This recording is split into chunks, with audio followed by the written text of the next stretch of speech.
A'udzubillahi minasyaitonirrajim. Bismillahirrahmanirrahim. Assalamualaikum warahmatullahi wabarakatuh.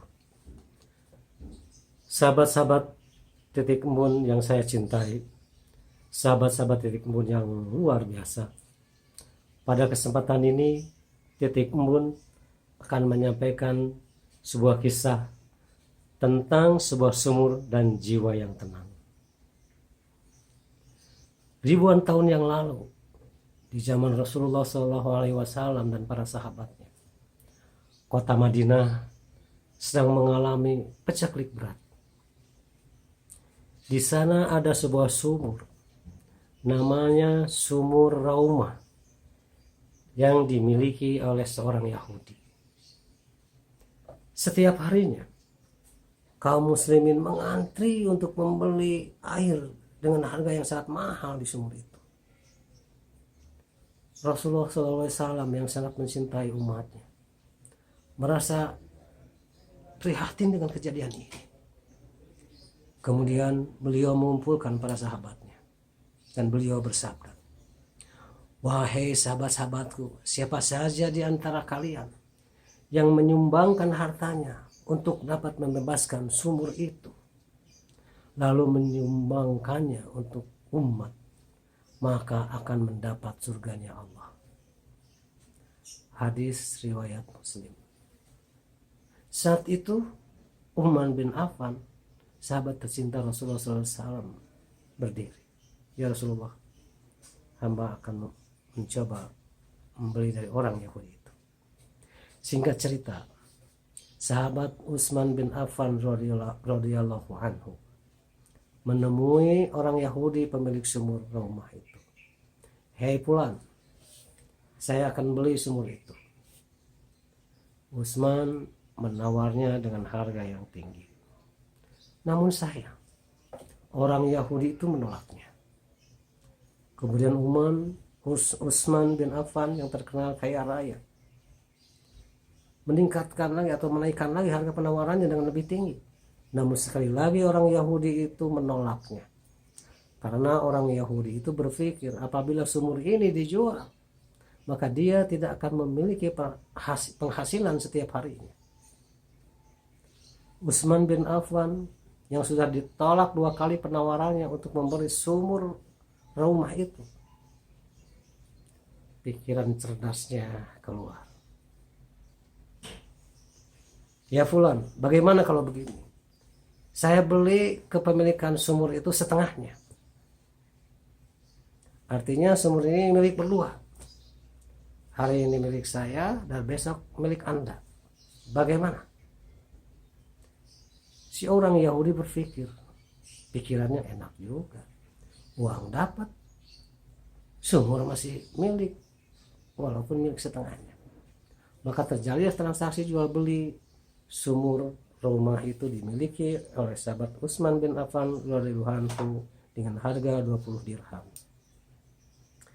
Setelah Utsman memiliki setengah dari sumur itu, di hari pertama Utsman mengumumkannya kepada kaum muslimin, "Mari wahai kaum muslimin, datanglah ke sumur ini. Ambillah air sebanyak-banyaknya dengan gratis. Kalau perlu ambillah air untuk keperluan besok hari. Karena hari ini sumur adalah milik saya. Dan besok sumur ini milik orang Yahudi itu." Berjalanlah beberapa hari. Orang Yahudi berpikir, kenapa tidak ada yang membeli air lagi? Berhari, akhirnya dia berpikir untuk menjual sumur itu ke seluruh sahamnya yang 50% kepada Utsman bin Affan. Akhirnya dibelilah sumur itu oleh Utsman bin Affan dengan harga yang sama 20.000 dirham. Saat itu kaum muslimin dari mulut ke mulut sampailah berita ada air yang gratis yang dibeli oleh Utsman bin Affan. Sumur itu di sekelilingnya ditanami pohon kurma. Sekarang sudah ribuan tahun berlalu, dan pohon kurma pun sudah tumbuh ribuan pohon kurma di sekelilingnya. Sumur itu dikelola oleh pemerintah Arab Saudi Lahan kurmanya dipelihara oleh Departemen Pertanian Arab Saudi. Hasilnya 50% disumbangkan untuk fakir miskin, dan 50% dibuatkan rekening atas nama Utsman bin Affan radhiyallahu anhu untuk kepentingan fisabilillah. Saudara-saudaraku tercinta, saudara-saudaraku yang luar biasa, apakah hanya Utsman yang memiliki kesempatan seperti itu? Dengan kedermawanan Utsman, inilah yang menjadi asbabun nuzul dari surat Al-Fajr ayat 27, 28, 29 dan seterusnya. Ya ayuhan nafsul mutmainnah, irji'i ila rabbiki radiyatan mardiyah, fadkhuli bi ibadi wadkhuli jannati.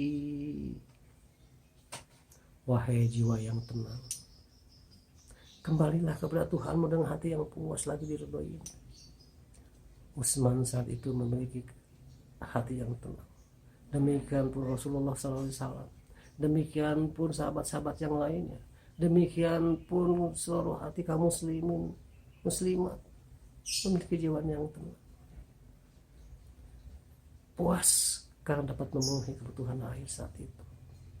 Dan perbuatan ini sangat diridhoi oleh Allah Subhanahu wa taala. Maka Allah menyanyikan dalam ayat selanjutnya, irji fadkhuli fi ibadi, maka masuklah ke dalam jemaah hamba-hambaku. Orang yang dermawan seperti Utsman bin Affan disuruh oleh Allah untuk masuk ke dalam jemaah hamba-hambaku, hamba-hamba yang dermawan. Kemudian Allah mengajaknya kembali, wadkhuli jannati, masuklah ke dalam surga. Apakah kesempatan ini hanya dimiliki oleh Utsman bin Affan? Mungkin saja sumur rumah itu ada di rumahmu, ada dalam tumpukan uang di bawah bantalmu, ada dalam rekening bank simpananmu, ada di kebun-kebun yang buahnya ranum, tanah naik subur, ada di hamparan sawah yang luas yang padinya berkah. Kalau sahabat-sahabat titik embun mau menyisihkannya untuk kepentingan orang banyak, apalagi sekarang di Republik Indonesia tercinta ini sedang musim pandemi, aktivitas ekonomi lumpuh, kegiatan kemanusiaan nyaris berkerumun tidak boleh. Banyak masyarakat yang susah, yang membutuhkan uluran tangan, yang membutuhkan Utsman masa kini. Apakah Anda tidak tertarik dengan seruan Allah, fadkhuli fi ibadi, maka masuklah engkau ke dalam jamaah hamba-hambaku, jamaah yang di dalamnya ada Utsman, ada orang-orang yang dermawan, yang selalu peduli untuk kepentingan kehidupan masyarakat banyak. Wadkhuli jannati, apakah tidak tertarik kalau menyuruhnya ke dalam surga? Karena perbuatan ini sangat disukai oleh Allah Subhanahu wa taala. Sahabat-sahabat titik embun yang saya cintai, sahabat-sahabat titik embun yang luar biasa, andaikan Anda memiliki kelebihan yang bisa diberikan kepada orang lain, yang bisa disumbangkan kepada orang banyak, entah itu sahabatmu, entah itu tetanggamu, entah itu saudara-saudaramu, berikanlah. Allah menawarkanmu, engkau masuk ke jamaah hamba-hambaku, engkau akan dimasukkan ke dalam surganya, surga Allah Subhanahu wa taala. Mungkin tabunganmu banyak, mungkin sawahmu luas, mungkin kebunmu berhektar-hektar, tapi milikilah jiwa yang seperti Utsman, jiwa dermawan, jiwa yang akan disatukan dalam ketenangan, dalam kepuasan yang diridhoi oleh Allah Subhanahu wa taala. Saudara-saudara embun yang saya cintai, yang luar biasa, mohon maaf atas segala kekurangan saya. Billahi taufiq wal hidayah. Wassalamualaikum warahmatullahi wabarakatuh. Sampai jumpa.